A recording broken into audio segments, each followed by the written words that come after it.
تا واده کړی دی که نه رښتیا وایه دروغ مه وایه چیک کراش کم ځای چیک کونو کم دی چې درشم کراچۍ ته به درځم ورسره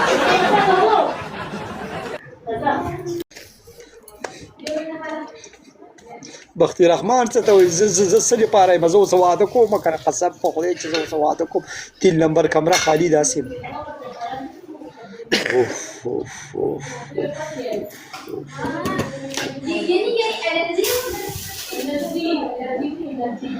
خدایه پاکه نه قرآن مې دی و چې رفیع لالا شور مه کوه ماما مسافر خراب بوسه ویلکم دی بوسه یې لکه نو د هغې ظالمانو 200 که 1.5 کسان یې دا ډبل ټیپ خو راته لږ وکئ که نه زموږ نه زیات لیوني یستی خدایه څوک پرې راولي چې یو پنشمنټ پې وکړي شاکر شاکر خان الله دې هغه یو وایي تاله وجاړم که ځان نه وجاړم شاکر الله خو دې عزت وکړه رفیع لالا الله دې عزت وکړه بوسه مننه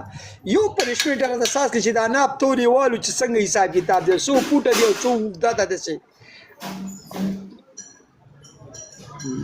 دا ډېر مه پورته کوه پښین ستړی مه شي پښینو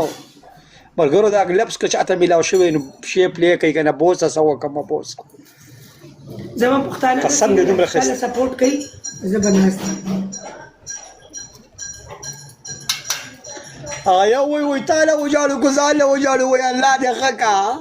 ما له وجاړه ځان له مه جاړه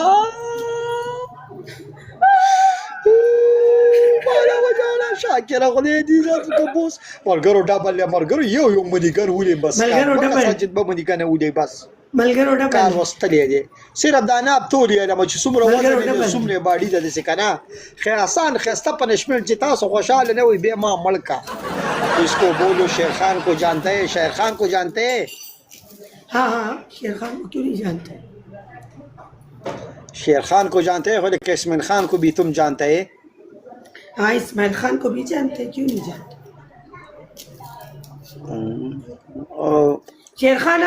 راشه دلته ډبل ټیپ وکړه طلاق مالي ګډ کپه دلته ډبل ټیپ وکړه هلته ناستې هغې ته وایي چې شیر خان پېژنې ګڼ کپه دلته راشه طلاق مالي ستا د لیشه نه به خاوند سم خوشحاله وي والله که بار ته یې پرېږدی خو رښتې ووایه مړې ته رښتې ووایې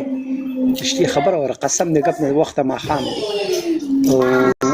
تا واده کړی دی که نه رښتې ووایه دروغ مه وایه چیک کراش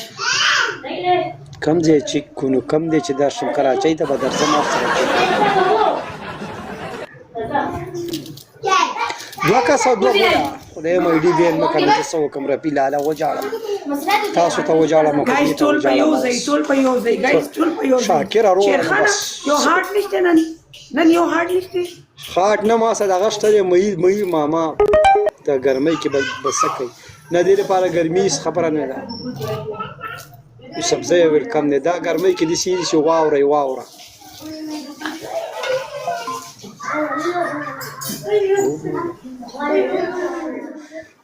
یاره که دې علي شاسه چا دې او د علي شاسه چا واده وکړو د یور دی چې سوچا ډوکي دغه یو پسته غوښه ده دې کې ډوکي نشته دی ما کار کوو چې ډبل دی ملګرو ډبل دی